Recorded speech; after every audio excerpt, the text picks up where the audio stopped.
ताकतवर हो गए, इसलिए कह रहा है कि इनको ताकतवर मर होने दे, कह रहा इनका मंदिर ना बनने दे। इसलिए कह रहा राजाओं कहता इतिहास पढ़ ले। जाकर उसने किताबें खोली और पढ़ी, और पढ़ने के बाद क्या पता लगा उसको, उसने देखा कि जो जो राजा ने मंदिर बनाया, कह रहा जब इजरायलियों ने मंदिर बनाया तो राजपाट भी इजरायलियों का हुआ। हालेलुया। तो उसके बाद आज परमेश्वर का आत्मा आपकी जिंदगियों से बात कर रहा है, कह रहा है कि अगर आज आप मंदिर बनवाने के लिए तैयार हैं तो याद रखना परमेश्वर कह रहा है सबसे ज्यादा ताकतवर आपको करने वाला है यीशु मसीह का नाम। आमीन। और उसी समय राजा डर गया और उसने क्या किया, उसने एक चिट्ठी निकाल दी कि यह मंदिर नहीं बनेगा इजराइल के अंदर। और जब कई साल मंदिर नहीं बना, निराश होकर बैठ गए इजरायली, निराश होकर कि हमारा मंदिर रुक गया। जिस परमेश्वर ने बदवाई से छुड़ाया, गुलामी से छुड़ाया, बीमारी कर्जे से छुड़ाया, हम उस परमेश्वर का मंदिर नहीं बना पा रहे, तो वो निराश थे। और उसी समय वहां से एक भविष्यवक्ता गुजरता है, उसका नाम होता है जकरिया। और जकरिया उनको देखता है निराशा में और जाकर कहने लगता है, कह रहा कि अरे यहां पर कैसे बैठे हो तुम।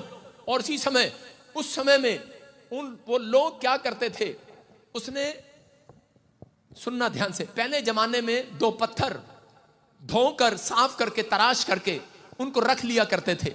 और उन पत्थर को रखने के बाद कह रहे कि यहां पर पत्थर रख लिया करते थे। और इजरायलियों ने क्या किया, उसी समय जकरिया जब आया और जकरिया आने के बाद उनसे पूछ रहा था, कह रहे कि किसने कहा तुम्हें कि मंदिर बंद कर दो।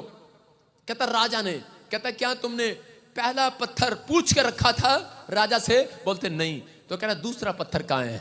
बोलता कह रहा कि दूसरा पत्थर, कह रहा दूसरा पत्थर हमारे पास नहीं है। आप समझ रहे हैं आज बहुत सारे लोगों का मकान अगर नहीं बन रहा, नींव तो शुरू कर लेते हैं, दुकान शुरू कर लेते हैं, लेकिन उनका मकान पूरा बनता नहीं है, क्योंकि पहला पत्थर तो आपने तराश दिया है, रख दिया है, लेकिन दूसरा पत्थर, कह रहा कि वो दूसरा पत्थर कहां रखा जाता था, कह रहा कि वो चोटी पर रखा जाता था जब पूरा हो जाता था मंदिर। हालेलुया। कह रहा कि वो, कह रहा कि जब आपका लेंटर पड़ जाता तो लास्ट में एक चोटी पर एक पत्थर रखते थे। इसका मतलब ये गवाह निशानी होती थी। और उसी समय जकरिया ने कहा, कह रहा कहां है वो पत्थर। लेकिन उन्होंने कहा हमारे पास वो पत्थर नहीं है, हम गलती से भूल गए। बोलता है कह रहा यही कारण है। कहता लाओ पत्थर लेकर आओ दोबारा से। वो पत्थर लेकर आए और उसके लिए प्रार्थना किया और उसको रख दिया। बोलता कह रहा जाओ इसको मंदिर में रख दो। और उन्होंने जाकर उसको मंदिर में रख दिया, उस पत्थर को, और मंदिर में ऐसे खड़ा कर दिया पत्थर को, कारकू मंदिर में रख दिया। और मंदिर में रखने के बाद कह रहे कि जाओ इस पत्थर को, कह रहे जब भी कोई आता जाता था और उसी समय उसको देखकर विश्वास के साथ, ऐसे पत्थर को देखकर बार बार कह रहा क्लेम करना शुरू कर देते थे इजरायली। पत्थर को देखते थे और कहते थे परमेश्वर हम विश्वास करते हैं, कह रहे कि दूसरा पत्थर कह रहा तूने चोटी पर रख दिया है यीशु मसीह के नाम में।